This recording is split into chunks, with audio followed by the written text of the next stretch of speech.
دوشمانە بۆر بێت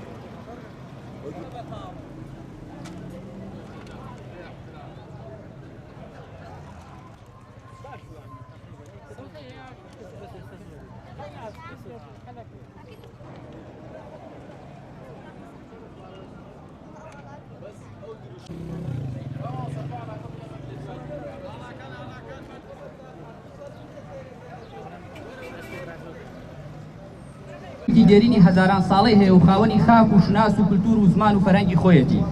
هەمیشە لەگەڵ نەتەوە وڵاتانی دراوسێدا حەزی بە ئاشتی پێکەوە ژیان بووە بەڵام ئەوان بە زمانی داگیرکاری و کوشتن وەڵامی ئێمەیان داوەتەوە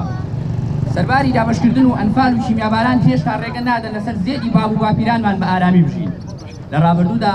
دەوڵەتی تورکیا بە بیانووی ناڕەوا چەندین لەشکرکێشی و ئۆپراسیۆنی بۆ سەر خاکی باشووری کوردستان دەست پێ کردووە و کردووە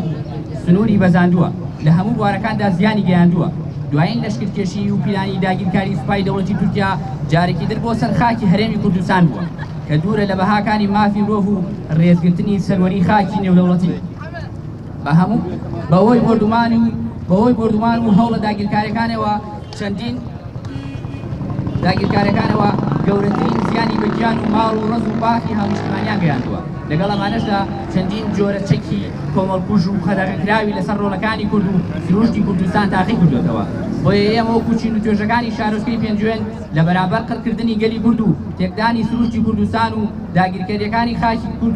خاکی هەرێمی کوردستان بێدەنگ نابین و بە توندی دژی دەوەستینەوە نیگەرانی و ڕەخنە دەگرین لە بێدەنگی و بێهەڵوێستی هەریەکە لە حکوومەتی عێراق و حکوومەتی هەرێم لە ئاست ئەو سنوور بەزاندن و دەستدرێژیانی دەوڵەتی تورکیا بۆ سەر خاک و ماڵ و حاڵی هاونیشتیوانەکانمان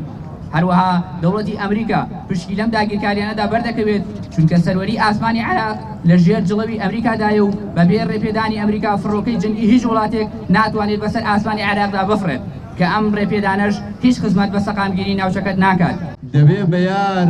لە لای دڵدار ئەو هەموو عادوو بە دوێی دەبن بە یەک نابن بە چوار ێزگار